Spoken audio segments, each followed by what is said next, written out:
Thanks to Brilliant for sponsoring today's video. Today we're going to go over the rough method of solving any quintic equation. And you might say, well, don't quintic equations kind of famously have no exact solution by radicals? And as we'll see, this statement by radicals is the thing that we're going to bend a little bit. But that being said, there's a lot of work to do before we get there. And the work here starts with a little bit of simplification. So let's say we have the following quintic equation. So I'll take x to the fifth, and notice that I've normalized this so that I have a coefficient of 1 in front of x to the fifth. I can always do that just by dividing by the coefficient of x to the fifth, which is clearly not equal to 0. Otherwise, we would not have a quintic equation. Okay, so we have x to the fifth plus ax to the fourth. I'm using capital A here. And then plus capital B x cubed plus capital C x squared, and then dx plus e equals 0. Okay, so there's my really most general, or I should say almost most general quintic equation. And we're going to start with a bit of a simplification given by a substitution. And that substitution is going to go like this. I'll set x equal to y minus this capital A over 5. So let's see what that leaves us with. So now we're going to have y minus a over 5 to the fifth power, and then plus a times y minus a over 5 to the fourth power, and then plus, I'm just going to put dot, dot, dot here equals 0. And I'm putting dot, dot, dot there because something special is going to happen with these two terms. And in fact, what I'd like to investigate is the coefficient of y to the fourth from each of these terms. And well, observe that there's no y to the fourth in these lower order terms, which is exactly why, I didn't really need to watch or look at that. So I'll just put here this yellow arrow with a y to the fourth next to it, saying that we're extracting the y to the fourth coefficient. So let's observe that here the y to the fourth coefficient will be of the form, let's see, 5 choose 4, and then we'll have a over 5, or really minus a over 5 to the first power, so I'll put a minus sign out here, times y to the fourth power. So that's just by a binomial expansion formula. But now let's look over here. The y to the fourth term is in fact going to be the leading coefficient. So that means it's going to be connected to a 1. So we have here, this is plus a times y to the fourth. But now let's just observe that 5 choose 4 is simply equal to 5. And then this 5 will cancel the 5 that's in the denominator, and then we have minus a times y to the fourth plus a times y to the fourth.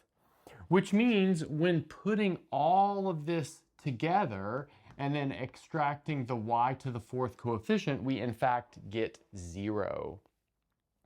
So, well, what does that really mean? That means that we could take this object and we'll have a y to the fifth term. We will not have a y to the fourth term, but we will have y cubed, y squared, y, and a constant term. And so in general, this thing will have the following shape. We'll have y to the fifth plus p times y cubed plus q times y squared plus r times y plus s equals 0, where those p, q, r, and s depend on our original coefficients a, b, c, d, and e. And in fact, p and q have fairly straightforward, or actually p has a fairly straightforward formula, but q, r, and s have kind of complicated formulas. So p looks like this: 5b minus 2a squared all over 5. And then q has, well, a little bit more complicated. So 25c minus 15ab plus 4a cubed all over 125. And then r and s, well, they're much more complicated. Okay, so, well, what does this really mean? Well, this means that if we're looking at the methods for solving quintic equations, we only need to consider quintic equations where the leading coefficient is 1 and the coefficient of y to the fourth is 0. So that brings us to the first result that we'll look at, and I'll write that over here and we'll look at an example.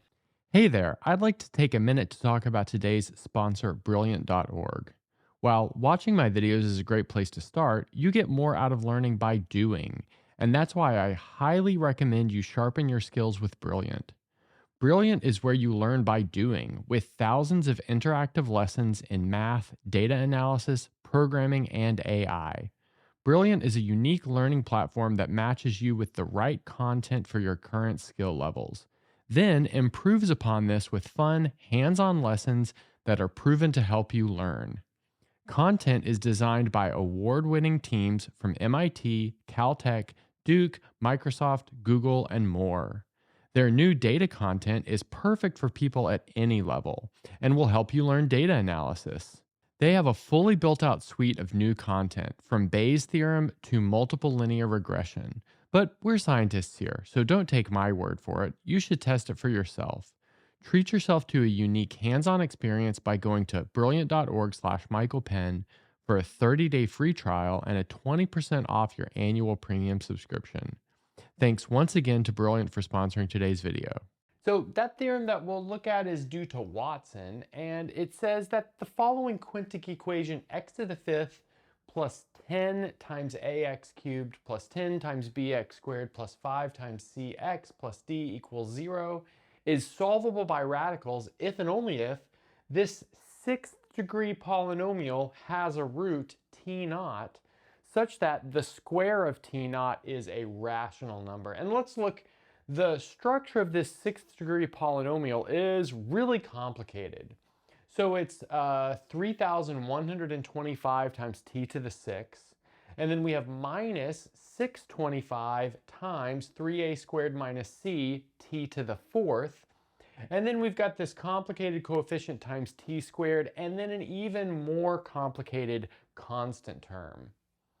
Okay, so, well, one thing that might jump out at you is notice that we've got the same sort of structure that we had before, a fifth degree polynomial where the leading coefficient is 1, no x to the fourth term, but let's observe that instead of having just standard or, arbitrary coefficients in front of x cubed, x squared, and x, well, we have 10 times some arbitrary number a, 10 times some arbitrary number b.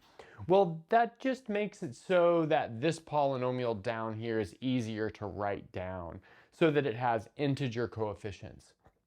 And, well, we can relate the p and the p that we had on the last board and the a that we have on this board just via multiplication by 10 or division by 10, depending on which way you're looking at it. Okay, so there's a little bit more to this theorem. And, well, the great thing with the little bit more to this theorem is it allows you to write down a solution to a quintic, given that some things are satisfied. Okay, so further, if t naught equals 0, so obviously that's going to be a very special case because over here we just require that t naught squared be a rational number. Then we have a solution, which I'll call x, and it's equal to the following object. So it's the fifth root of alpha 1 plus, and then plus the fifth root of alpha 1 minus, plus the fifth root of alpha 2 plus the fifth root of alpha 2 minus, where these alpha 1 plus minus and alpha 2 plus minus are roots of a new companion polynomial equation. And well, that new companion polynomial equation looks like this. So I'll write this as z squared plus 1/2. And then we have d plus minus the square root of a bunch of stuff is happening in here. We have minus 16a to the 5th plus 20a cubed times c, and then plus 16b squared times c, and then minus 4ac squared, and then minus 8abd, and then finally plus d squared. Okay, so all of that is under the radical. Furthermore, well, that's going to be the coefficient of z. Well, by that, I mean 1/2 and then d plus minus the square root of all of this stuff.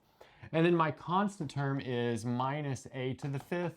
And then to complete this, this is the equation where we've got all of this is equal to 0. Okay, so, well, this is a quadratic equation. So since this is a quadratic equation, it's most definitely solvable via radicals, using the quadratic formula. So that means, well, we can find 2 roots for the positive equation. So that those will be alpha 1 plus and alpha 2 plus.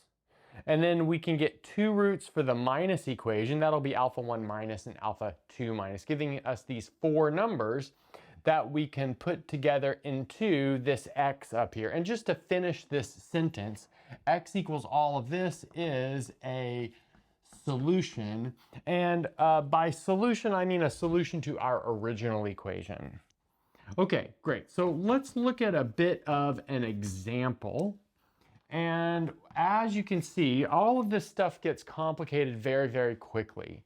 So most of the nice examples that exist out there and are well known are constructed so that you get a lot of nice simplification. So let's look at this. So we'll have x to the 5th, and then plus 20x cubed, and then next plus 20x squared, and then next plus 30x plus 10 equals 0. Okay. So let's see, in the language of our coefficients over here, our a, b, c, and d, observe that a equals b equals 2, and then next we'll have c must be equal to 6, and d must be equal to 10. So now, well, what you can check is if you plug this a equals b equals 2, c equals 6, d equals 10, into this equation over here, this constant term right here, which I haven't written out because it's super long, actually collapses down to 0, which means that, well, t naught equals 0 is a solution to this companion 6th degree polynomial equation.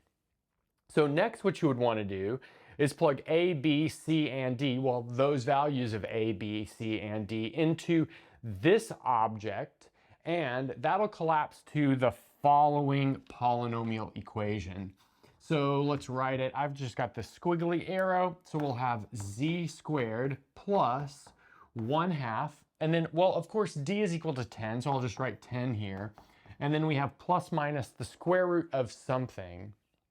Well, I'll go ahead and take the square root. And what we get is plus minus 18. So it's nice. All of that stuff in there becomes 18 squared.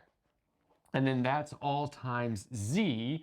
And then let's see, we'll have minus a squared. So that's going to be, then we'll have minus a to the 5th. So let's see, that's going to give us minus 32 equals 0. So let's see, this gives us what? We have z squared plus, so for the plus here, we have 10 plus 18 is equal to 28. Times 1/2 is equal to 14, so we have 14z minus 32 equals 0. And then for the minus, we have z squared, let's see, and then minus 4z minus 32 equals 0. So what's nice about each of these is that they are factorable. So that really makes all of this as nice as possible. So let's see, this thing is factorable as, we'll have z minus 2 times z plus 16 equals 0. And then here we'll have what? Well, it's going to be z minus 8 and then z plus 4 equals 0. So, well, what does that mean? That means our alpha 1 plus minus alpha 2 plus minus, well, those are going to be the numbers 2, negative 16, 8, and negative 4. So putting that into the equation guaranteed by this theorem, we have the following solution to this quintic equation. So we'll have the fifth root of 2 minus the fifth root of 4 plus the fifth root of 8 and then minus the fifth root of 16. So I think that's got, well, a nice structure to it anyway. Okay, so now, well, we've looked at this special case of when you can solve something by radicals. There are actually quite a few theorems like this that give you an equivalent, setup or test that's really complicated in all of the cases to determine if a quintic equation is solvable by radicals. Let's look at the case when it's not solvable by radicals. So in order to exactly solve any quintic equation, you need something called the Bring radical, or sometimes it's also referred to as the ultra radical of a real number a. So, well, what's the definition of that? Well, the Bring radical of a is the unique real solution to the polynomial equation x to the fifth plus x plus a equals 0. And I guess maybe while we're at it, let's put the notation in here. So the notation is capital BRA. So that's the Bring radical. So that would be the unique real solution to that polynomial equation. So this may seem like a super contrived way about doing things, but I'd like to point out that some things that we're really comfortable with have pretty similar solutions, or pretty similar definitions, I should say. And for example, the cube root of a real number a is the unique real solution to the polynomial equation x cubed minus a equals 0. So, well, perhaps this is not quite as unnatural as it might seem, at first. Now, I'd like to move to a slightly more general quintic before we outline a method of solving any quintic.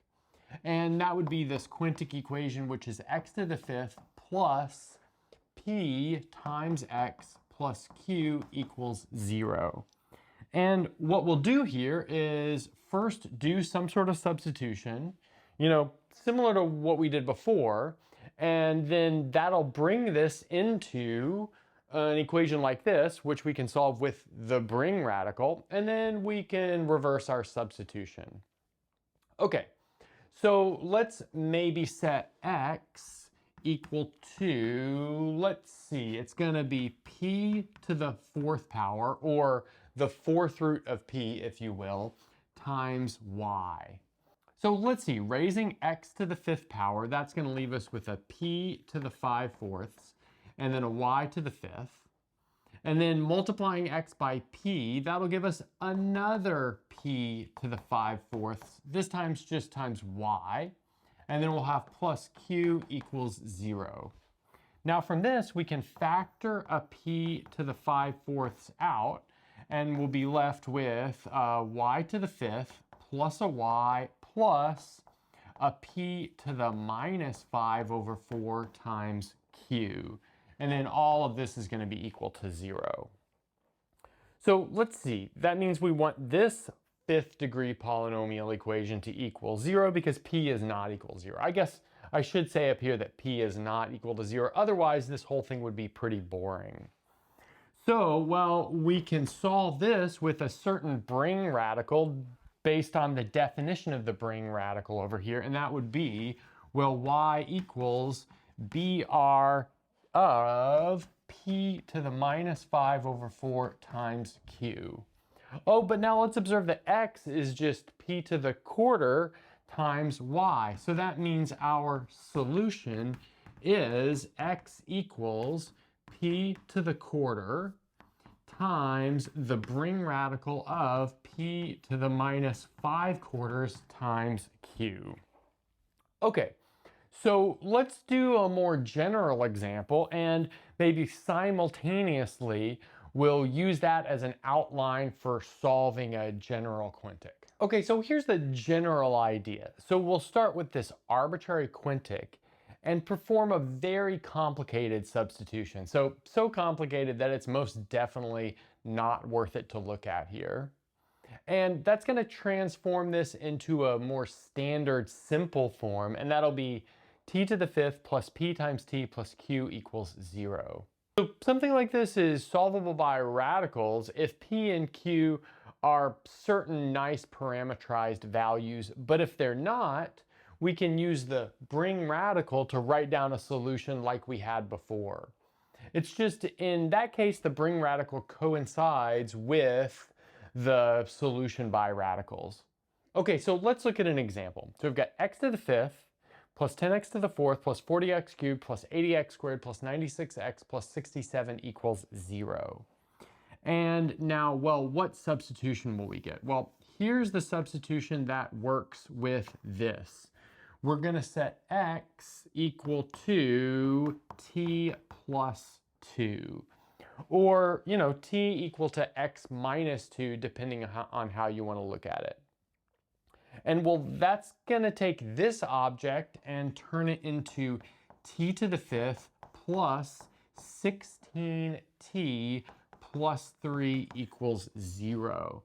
So of course, just performing that substitution takes a lot of symbolic manipulation. You could do it in Mathematica or Maple or something if you wanted to. Okay, well, let's observe that this has a solution t equals 2 times the bring radical of 3 over 32. Well, notice we have a 2 because that's the fourth root of 16. And then here we have a 3 over, well, that's 16, well, the fourth root of 16 raised to the fifth power, as we have over there. But now, well, what does that mean? That means our solution in terms of x is simply 2 plus 2 times the bring radical of 3 over 32. Okay, so there we have it. We've got a fairly simple solution to our quintic equation, as well as an outline for how to solve generally quintic equations using the bring radical. And that's a good place to stop.